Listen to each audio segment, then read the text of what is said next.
Lai sekmētu apkārtējās vides labiekārtošanu un realizētu tādas idejas, kas pašiem iedzīvotājiem ir svarīgas, Kocēnu novada dome jau otro gadu realizējusi projektu konkursu līdzīgi domājošajiem novadniekiem.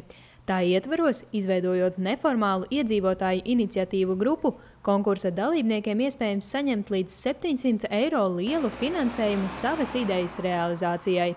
Mums tā doma ir pēc iespējas vairāk saliedēt sabiedrību mūsu novadā, jo zinot, ka pēc novada apvienošanas no daudziem pagastiem nāca cilvēki un viens uz otru skatījās tā kā nedaudz ar bažām, ar neusticību. Un tad, lai kaut kādā veidā varētu viņi darboties kopā un veikt kaut kādas labas lietas novada labā, mums radās ideja, ka varētu ar nelielām naudas summām atbalstīt iedzīvotāju iniciatīvu grupu. Viens no galvenajiem konkursa vērtēšanas kritērijiem ir tas, vai ideja nesīs labumu plašākam sabiedrības lokam, kā piemēram Rubenē izveidota zaļā atpūtas taka, kur ik viens var iziet relaksējošu pastaigu un iegūt plašāku informāciju par dažādiem Latvijā sastopamiem augiem. Šogad kopumā realizētas 11 iedzīvotāju idejas. Šī projekta ietvaros fināla taisnē ir iegājis Kārļa Bukuma 130 gadu jubilejas pasākumu, kur mēs atzīmēsim rītā, kur ir tāda ļoti nopietna materiāla apkopojums, ir izveidot izstāde, tiek organizēta konference. Un tā konference arī jau krietni pārgājis mūsu novada robežu, jo dalību tur ir pats atradis un uzzinājis un pieteicis arī Gaismas pils direktors Andris Vilks. Tā kā tas tāds liels pasākums, patīk arī bērzēniešu ideja, ka viņi, lai iemūžinātu savu novadnieku,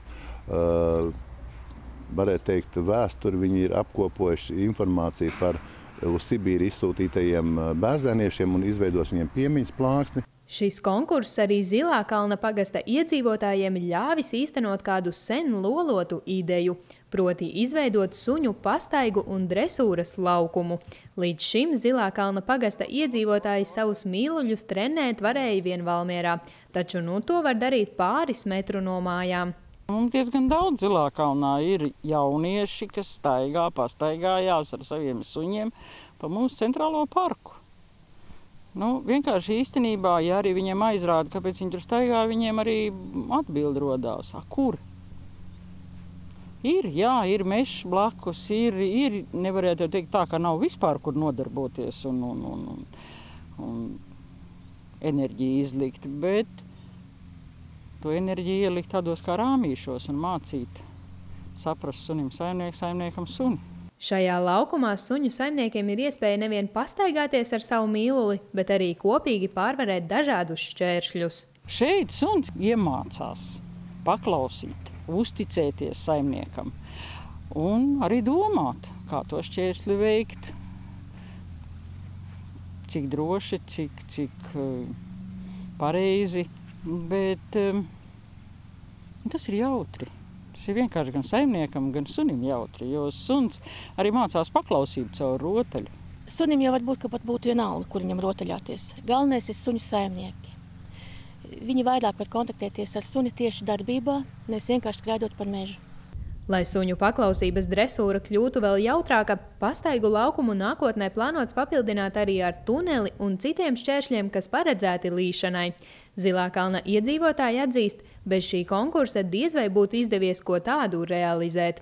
Tas ir vienkārši kolosāli, kad Kocēnu novada doma atbalsta neformālās iedzīvotāju grupas šāda veida projektiem, jo šie tā saucamie mazie projektiņi, kas ir samērā viegli uzrakstāmi. Te nav jāiegulda milzīgs darbs un laika patēriņš, kā teiksim, tur Līderi Plus projektos vai kādos lielos Eiropas Savienības projektos. Ar šādiem projektiņiem iedzīvotāji paši var tikt galā. Tā kā novada iedzīvotājiem ideju vēl daudz, dome neformālo grupu projektu konkursu plāno rīkot arī nākamgad.